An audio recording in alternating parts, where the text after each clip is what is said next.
Tu hi toques, jo hi toco. Hola a tothom, em dic Aitana Ruiz Matellan, tinc 14 anys i toco el piano a l'estudi musical 143 des dels 6 anys.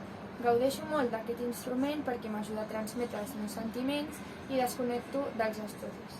A l'estudi formem una gran família, tant professors com alumnes, i m'agrada molt tocar a 4 i 6 mans amb les meves amigues. Ara tocaré el primer nocturn a la Chopin de Salvador Brotons i espero que gaudiu.